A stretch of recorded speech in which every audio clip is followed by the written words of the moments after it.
जी। ओम सांगल्याभय वंशवादिदं श्री कोसले शार्चकुंड सेनेतुर्देश कुंदार विंदाश्रम स्वाचार्य श्रीत जगद्गुरु श्री राम नारायणे नित्यं शक्तिमतिं जगद्गुरुं श्री वासुदेवं भजे।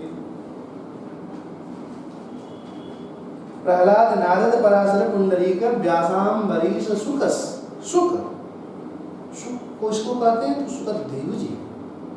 सुकदेव जी कौन है? तो सुकदेव जी वेद व्यास जी के सुपुत्र हैं भगवान सुकदेव। इसीलिए जब भागवत की कथा प्रारंभ होती है, जिस सुकदेव के मुख के द्वारा निगम कल्पतरोर्गलितम फलम सुखमुखादमृत द्रव संयुतम पिबत भागवतम रसमालयम मुहुर्हो रसिका बोल भाव का। हे रसिको पियो, कब तक पियो? बोले जब तक आपको भगवान का दिव्य धाम वैकुंठ में मिल जाए तब तक पीते रहो। जब तक भगवान का दिव्य धाम वैकुंठ की प्राप्ति नहीं हो तब तक आप भागवत जी को पीते रहो। निगम कल्पतरोर गलितम फलम, निगम रूपी कल्प वृक्ष पर पका हुआ फल है। और वह फल कैसे हम जानेंगे कि पका हुआ है? तो जब उस पर तोता ठोड़ से मारेगा। तो श्रीमद् भागवत की कथा भी सुकदेव रूपी तोते के ठोड़ के द्वारा मारा हुआ है, प्रहार किया हुआ है। और जब प्रहार कर दिया गया है तो उसमें से अमृत द्रव टपकने लगा। और जब अमृत द्रव टपकने लगा, अमृत में रस टपकने लगा। और ये ऐसा फल है कि न तो इसमें छिलका है और न तो इसमें गुठली। छिलका भी फेंकने का कोई काम नहीं, गुठली भी फेंकने का काम नहीं, सब एक नंबर का फल है।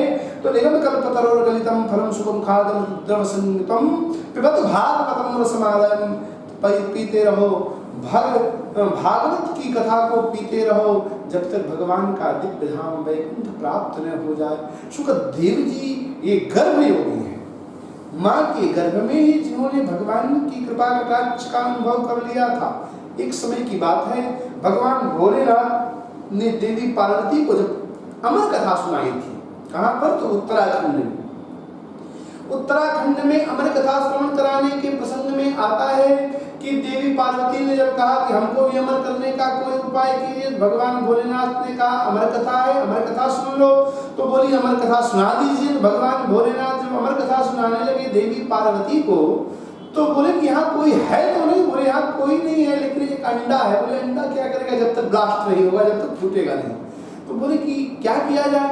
बोले अंडा को ब्लास्ट करने में टाइम लगेगा और ये फूटेगा नहीं, तो क्या दिक्कत है? तो भगवान भोलेनाथ ने कहा मैं कथा कह रहा हूँ देवी, तुम हुंकारी भरना। जब तक तुम हुंकारी भरोगी तब तक मैं कथा कहूंगा, और जिस समय हुंकारी बंद कर दोगी मैं जान जाऊंगा कि तुम सो गई और कथा कहना बंद कर दूंगा।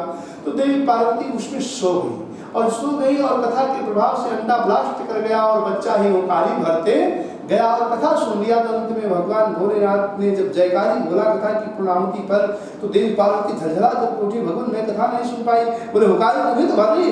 बोले नहीं मैं नहीं भरी हूँ। फिर पता लगाया तो पता चला वो तोता ही हुंकारी भर रहा था। तोता ब्लास्ट हो गया था, अंडा फूट गया था, उसमें तोता निकल गया था। और जो है भगवान भोलेनाथ ने कहा उसका वध कर दो। वह त्रिशूल निकला वध करने के लिए, और तोता आकर के गर्भ वेद व्यास जी की पत्नी के गर्भ में समा गया। और जब समा गया तो वहां पर समाने के बाद बहुत दिन तक निवास किया, 12 वर्ष तक पहरा दिया त्रिशूल ने। और अंत में जो है भगवान ने कहा जो अमर कथा सुन लिया है वो मरेगा नहीं, इसलिए अपना त्रिशूल वापस करो।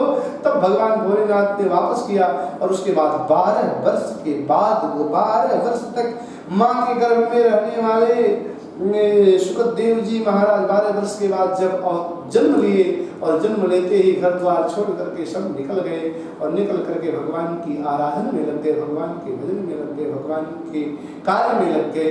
इस तरह से सुकदेव जी महाराज का भी चरित्र जो भागवत की कथा श्रवण कराते हैं, भागवत के परम वक्ता के रूप में श्री सुकदेव जी महाराज हैं, जिन्होंने परीक्षित महाराज के समस्त शंकाओं का समाधान किया है।